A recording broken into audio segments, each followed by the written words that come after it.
ہماری خداوند یسوع کی انجیل مقدس متی کے مطابق اس کا 9واں باب 14ویں اور 15ویں آیات۔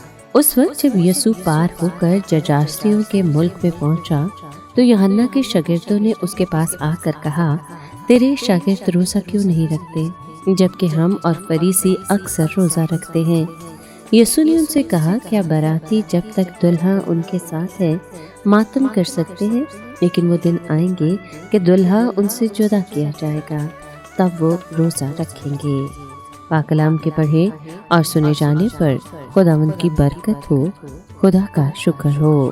عزیز دوستو، جب یوحنا کے شاگرد یسوع سے سوال کرتے ہیں کہ ہم اور فریسی تو روزہ رکھتے ہیں مگر تیرے شاگرد کیوں نہیں رکھتے، تو یسوع جواب میں دلہے اور براتیوں کی مثال دیتے ہیں۔ جب تک دلہا ساتھ ہو خوشی کا وقت ہوتا ہے، لیکن جب دلہا جدا کیا جائے گا تب روزہ رکھا جائے گا۔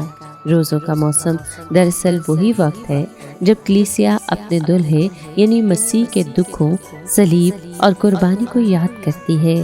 یہ خوشی کا نہیں بلکہ سنجیدگی، توبہ اور خوش احتسابی کا زمانہ ہے۔ روزہ محض بھوکا رہنا نہیں بلکہ دل کی پاکیزگی کی کوشش ہے، اپنی خواہشات کو قابو میں رکھنے کی مشق ہے، خدا کے ساتھ تعلق کو گہرا کرنے کا ذریعہ ہے۔ یسوع ہمیں سکھاتا ہے کہ روزہ ایک رسم نہیں بلکہ ایک روحانی کیفیت ہے، اور یہ ایام ہمیں دعوت دیتے ہیں کہ ہم اپنے دل کا جائزہ لیں کہ کیا ہم واقعی مسیح کے قریب ہیں، کیا ہماری زندگی میں عاجزی، محبت اور قربانی کی روح موجود ہے۔ جب ہم روزہ رکھتے ہیں، دعا کرتے اور خیرات دیتے ہیں تو ہم صرف ایک مذہبی فریضہ ادا نہیں کرتے بلکہ اپنے آپ کو اس لمحے کے لیے تیار کرتے ہیں جب قیامت کی خوشی دوبارہ طلوع ہوگی۔ اے خداوند، ہمیں روزوں کے اس موسم میں سچا روزہ رکھنا سکھا، ہمارے دلوں کو پاک کر، ہماری کمزوریوں کو طاقت دے اور ہمیں اپنے بیٹے یسوع مسیح کے قریب کر لے آ۔ آمین۔